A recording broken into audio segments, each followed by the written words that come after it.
DAU semester 2 Universitas Primagraha Serang, Banten, ingin mengerjakan tugas UAS mata kuliah studi Islam. Dosen pengampu saya yang saya hormati Bapak Benis Husain MPD.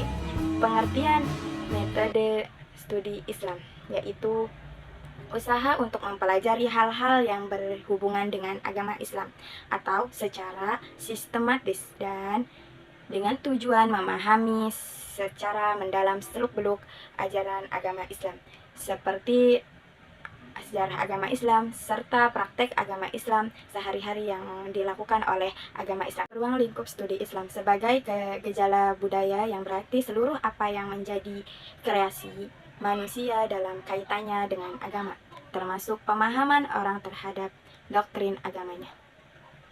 Kita langsung masuk kepada tujuan. Apa sih tujuan mempelajari atau tujuan studi mempelajari Islam?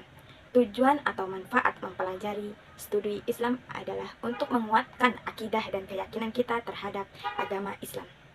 Juga untuk mengetahui aliran-aliran yang ada di Indonesia maupun di dunia agar kita tidak terjerumus kepada akidah yang sesat dan menyesatkan. Ada beberapa metode untuk mempelajari agama Islam, yaitu diakronis, metode diakronis.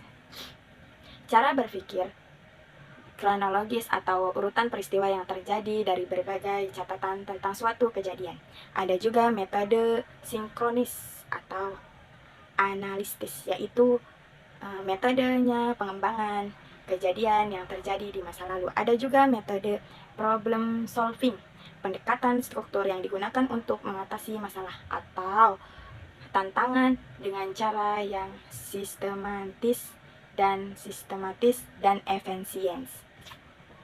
Metode empiris, pendekatan atau metode pengetahuan yang bersifat berdasarkan pengalaman langsung atau pengamatan, percobaan, observasi atau turun langsung. Ada juga metode indukatif menggunakan pengamatan pola tertentu untuk menghasilkan teori baru.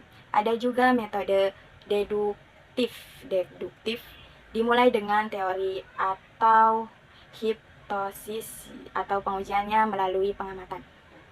Sejarah perkembangan studi Islam. Jadi sejarah pendidikan Islam diawali di masa Rasulullah, kemudian di masa sahabat, dan kemudian di masa tabi'in wa tabi'at, dan juga Humayyah dan Abbasiyah dan era berikutnya. Pendidikan Islam dari Timur Tengah itu mempengaruhi pendidikan di Nusantara. Telah melalui masa penjajahan, masa Orde Lama, Orde Baru, dan masa Reformasi.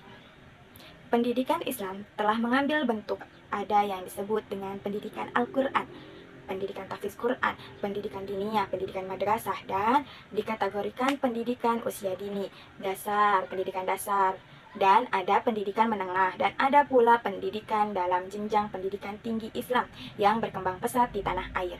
Pendidikan ini bagian dari mencerdaskan anak bangsa untuk menjadikan agama, membangun bangsa, meraih cita konstitusinya. Sekian dari saya. Mohon maaf jika ada kata-kata yang salah. Billahi taufiq wal hidayah. Wassalamualaikum warahmatullahi wabarakatuh.